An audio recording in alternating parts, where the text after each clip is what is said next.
Hello বন্ধুরা, আশা করি তোমরা সবাই খুব ভালো আছো। চলে এসেছি আজকে আবার একটি নতুন ব্লগ নিয়ে।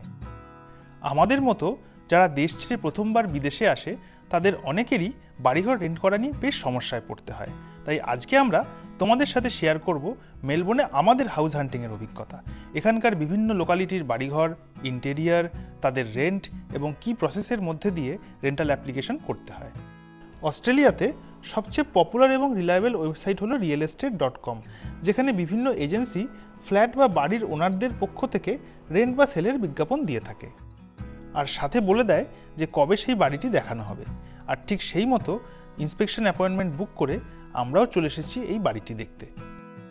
আজকে আমাদের প্রথম লোকেশন ফিটজরয়।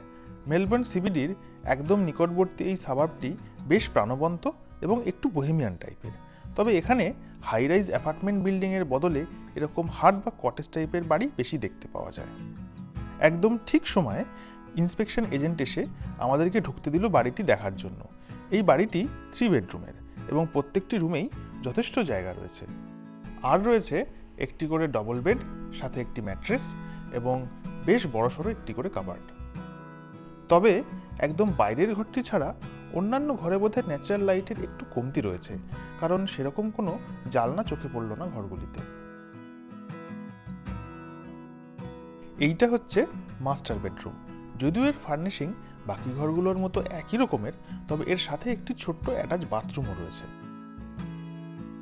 বেডরুমগুলো ভালো করে দেখা শেষ করে আমরা পাশের করিডোর দিয়ে চলে এলাম হল এবং কিচেন এরিয়াতে। এই জায়গাটা বেশ বড় এবং দেখে মনে হয় সবকিছুই খুব রিসেন্টলি ফার্নিশ করা হয়েছে। রিল্যাক্স করার জন্য সোফা এবং খাওয়া দাওয়ার জন্য বেশ ভালো একটি ডাইনিং টেবিল ও চেয়ারের সেট রয়েছে। কিচেনের ফার্নিচারগুলো সব ডার্ক থিমের উপরে রয়েছে। যেহেতু ওভেনটি গ্যাস টপের, তাই এটি আমাদের জন্য বিশেষ সুবিধাজনক। এছাড়াও রয়েছে অত্যাধুনিক ফ্রিজ এবং ডিশওয়াশার।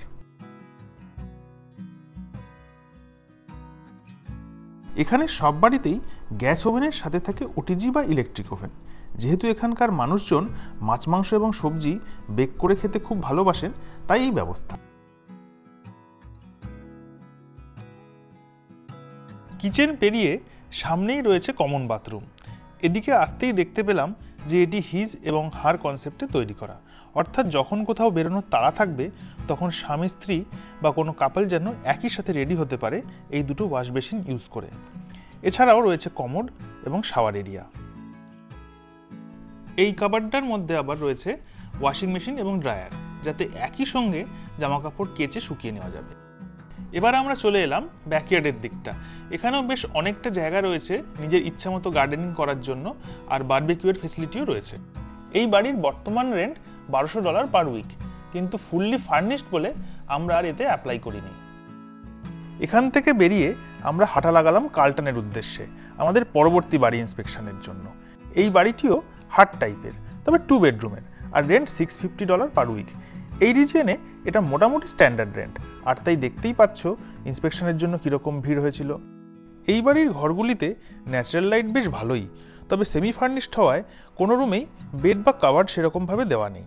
আর ঘরগুলোর ডাইমেনশনও আমাদের আগের দেখা বাড়ির থেকে একটু ছোট বলেই মনে হলো, তাই ফ্যামিলি নিয়ে থাকা হয়তো একটু কষ্টসাধ্যই হবে এখানে। আর প্রথম ঘরটি রাস্তার গাড়ি ঘোড়ার শব্দের কারণে বোধহয় একটু নয়েজি হবে। এই পাশের ঘরের স্কাইলাইটটা কিন্তু আমাদের বেশ ইন্টারেস্টিং লাগলো। বেডরুম দুটো দেখা শেষ করে আমরা এগিয়ে গেলাম পাশেই বাথরুম এবং কিচেন এরিয়াটা দেখতে। এই জায়গাটা যদিও বা রিজনেবল সাইজের, কিন্তু অ্যাপ্লায়েন্সেস যেমন ফ্রিজ বা ওয়াশিং মেশিন রাখার জায়গা বেশ ছোট বলেই মনে হলো। তবে এই বাড়ির একটা প্লাস পয়েন্ট হচ্ছে যে সামনেই একটা বেশ বড় পার্ক রয়েছে, তাই ইচ্ছে হলেই সেখানে গিয়ে ফ্রেশ এয়ার নিতে নিতে রিল্যাক্স করা যাবে। তবে বাড়ির ইন্টেরিয়ারে ওভারঅল স্পেস ক্রাঞ্চ ফিল হওয়ায় আমরা এই বাড়িটাতেও অ্যাপ্লাই না করারই সিদ্ধান্ত নিলাম। এখান থেকে বেরিয়ে আমরা আমাদের বাড়ির দিকে হাঁটা লাগালাম, কারণ এদিন আমাদের আর কোনো ইন্সপেকশন ছিল না। যাওয়ার পথে একটু রিফ্রেশ হওয়ার জন্য আমরা ভাবলাম একটু কফি খেয়ে যাই।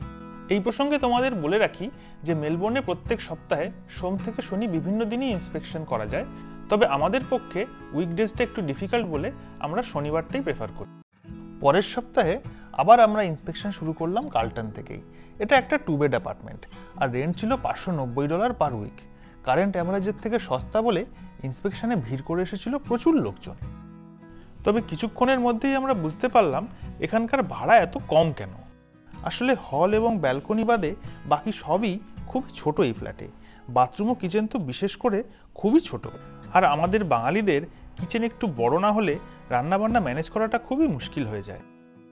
তবে সেকেন্ড ফ্লোরে হওয়ার সুবাদে এবং প্রত্যেকটি ঘরেই বেশ বড় বড় জানলা আছে বলে ঘরগুলোতে কিন্তু আলো বাতাস যথেষ্টই আছে।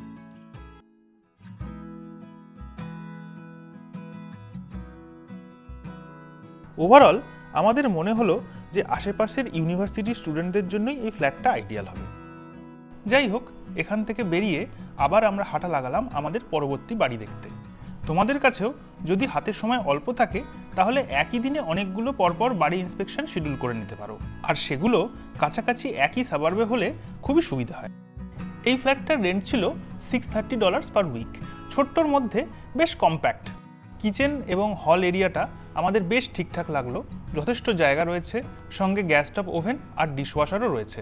পাশের এই ছোট্ট ব্যালকনিটাও বেশ কিউট লাগলো আমাদের। আমরা ঠিক করলাম যে এই বাড়িটায় আমরা অ্যাপ্লাই করব। যে কোনো প্রপার্টিতে যারা যারা ইন্সপেকশনে আসে সেখানকার এজেন্টরা তাদের সবাইকেই একটি অ্যাপ্লিকেশনের লিঙ্ক পাঠায়, তাই ফিজিক্যালি ইন্সপেকশনে না এসে ডাইরেক্টলি অ্যাপ্লাই করা যায় না। ওই লিঙ্কটাতে ক্লিক করলেই একটি অ্যাপ্লিকেশন পোর্টাল ওপেন হবে, যেখানে নিজেদের সমস্ত বায়োডেটা, লাস্ট 5 বছরের টেনেন্সি হিস্ট্রি এবং অন্যান্য বেশ কিছু প্রয়োজনীয় ডকুমেন্ট দিয়ে একটা কমপ্লিট অ্যাপ্লিকেশন সাবমিট করতে হয়। তবে অ্যাপ্লিকেশন করলেই যে বাড়ি পাওয়া যাবে এমন কোনো গ্যারান্টি নেই, কারণ কোভিড পরবর্তী সময়ে প্রচুর মাইগ্রেশনের কারণে বাড়ি ভাড়া পাওয়া বেশ কম্পিটিটিভ হয়ে গেছে। অনেকেই প্রায় 20-30টা বাড়িতে অ্যাপ্লাই করার পরে তবে গিয়ে হয়তো একটা বাড়ি পাচ্ছে। এবারে আমরা চলে এসেছি সাউথ ব্যাংকের দিকে। এটাও 2 বেড অ্যাপার্টমেন্ট এবং এর রেন্ট $800 পার উইক। এদিককার বেশিরভাগ বিল্ডিংই 5-10 বছরের বেশি পুরনো নয়, তাই ফার্নিশিং একদম নতুন এবং সেন্ট্রাল হিটিং ও কুলিং এর ব্যবস্থা রয়েছে। আর এই বিল্ডিং এর সব অ্যাপার্টমেন্টেরই প্লাস পয়েন্ট হচ্ছে হল এবং কোনো কোনো ঘর থেকে মেলবোর্ন শহরের দুর্দান্ত একটি ভিউ পাওয়া যাবে। তাই এই সব বেনিফিটের কথা মাথায় রেখেই আমরাও এই অ্যাপার্টমেন্টের জন্য অ্যাপ্লাই করার সিদ্ধান্ত নিলাম। এখান থেকে বেরিয়ে আমাদের পরবর্তী ইন্সপেকশনের আগে বেশ কিছুক্ষণ গ্যাপ ছিল, আর খিদেও পেয়ে গেছিল খুব, তাই আমরা কাছেই একটি ইটালিয়ান রেস্টুরেন্টে ঢুকে পড়লাম। স্টার্টারে আমরা অর্ডার করলাম pan fried squid with octopus, আর মেন কোর্সে অর্ডার দিলাম স্প্যাগেটি মারিনারা। এটা হলো seafood based spaghetti with tomato gravy, আর চিজ এতে একেবারেই দেওয়া হয় না। ভরপেট খাওয়া দাওয়ার পরে ইয়ারা রিভারের ধারে একটি গাছের ছায়ায় আমরা একটু বসে জিরিয়ে নিলাম। আসলে এই জায়গাটা হচ্ছে মেলবোর্ন শহরের প্রাণকেন্দ্র, তাই সন্ধেবেলায় বিশেষ করে উইকেন্ডে একদম পার্টিতে জমজমাট হয়ে ওঠে। এছাড়াও প্রচুর অফিস রয়েছে এদিককার হাই রাইজ বিল্ডিংগুলোতে, তাই এদিককার অ্যাপার্টমেন্টগুলোর রেন্ট অন্যান্য জায়গার তুলনায় একটু বেশি।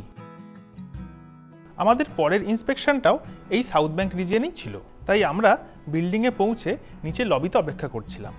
একদম ঠিক টাইম মতো ইন্সপেকশন এজেন্ট এসে আমাদেরকে উপরে নিয়ে এলো। এই অ্যাপার্টমেন্টে ঢুকেই বিশাল একটি হল এবং সেখান থেকে সিটির যা ভিউ আমরা দেখতে পেলাম সত্যি মন্ত্রমুগ্ধ হয়ে যাওয়ার মতো। আর এত বড় ব্যালকনি সচরাচর 2 বেড অ্যাপার্টমেন্টের সঙ্গে দেখা যায় না।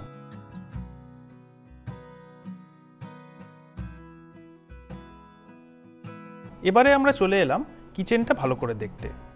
যদিও অনেকটা জায়গা নিয়ে রয়েছে এবং মডুলার কিচেন, কিন্তু এখানে রয়েছে ইলেকট্রিক ওভেন এবং অ্যাপ্লায়েন্সগুলো একটু পুরনো বলেই মনে হলো। তবে এর বাথরুমটা বেশ ইন্টারেস্টিং। দুটো বাথরুম পাশাপাশি একটা কমন ডোর দিয়ে ইন্টারকানেক্টেড, তাই তাড়াহুড়োর সময় দরজা ঠিকঠাক বন্ধ না করলে একটু চাপ হয়ে গেলেও যেতে পারে।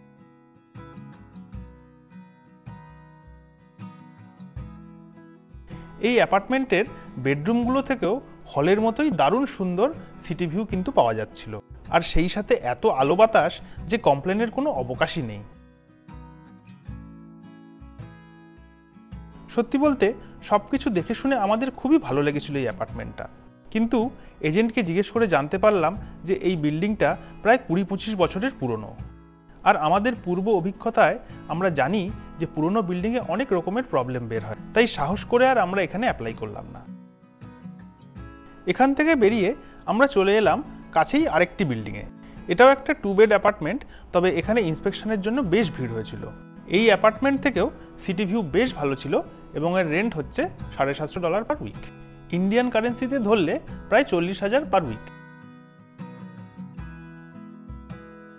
এই হাই রাইজ বিল্ডিংগুলোর অ্যাপার্টমেন্ট থেকে ভিউ তো খুব সুন্দর পাওয়া যায়, তবে যদি কারোর ভার্টিগো থাকে তাহলে হয়তো প্রথম দিকে একটু অসুবিধা হলেও হতে পারে। আর আরেকটা খুব ইম্পর্টেন্ট কথা, এই সমস্ত বিল্ডিংয়ে রান্নাবান্না খুব সাবধানেই করা উচিত, কারণ এখানকার ফায়ার অ্যালার্মগুলো খুব সেন্সিটিভ থাকে, যার ফলে খুব সামান্য ধোঁয়া হলেই প্যাঁ প্যাঁ করে অ্যালার্ম বেজে উঠতে পারে। আর যদি 5-7 মিনিটের মধ্যে সেই অ্যালার্ম বন্ধ না করতে পারো তাহলে কিন্তু ফায়ার ব্রিগেড থেকে গাড়ি চলে আসবে।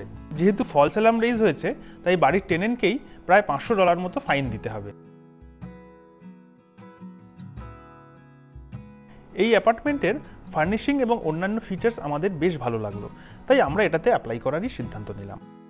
আর এদিনের মতো এটাই আমাদের লাস্ট ইন্সপেকশন ছিল। যেসব অ্যাপ্লিকেশনগুলো আমরা করছি সেগুলোর আউটকাম কীরকম কী দাঁড়ায় তা বুঝে আমরা আবার পরবর্তী সপ্তাহে আমাদের সময় মতো নতুন ইন্সপেকশন শিডিউল করব। আচ্ছা, আজ তাহলে এ পর্যন্তই। আশা করি আজকের ভিডিওটি তোমাদের খুব ভালো লেগেছে এবং তোমরা যারা নতুন বিদেশে যাচ্ছ বা এসেছো তাদের কিছুটা হলেও আমরা সাহায্য করতে পেরেছি। তোমাদের সহযোগিতাই হলো আমাদের এগিয়ে চলার মোটিভেশন। আবার তোমাদের সাথে দেখা হবে নতুন একটি ব্লগে, নতুন কোনো লোকেশনে। সবাই সুস্থ থেকো, ভালো থেকো। Bye bye.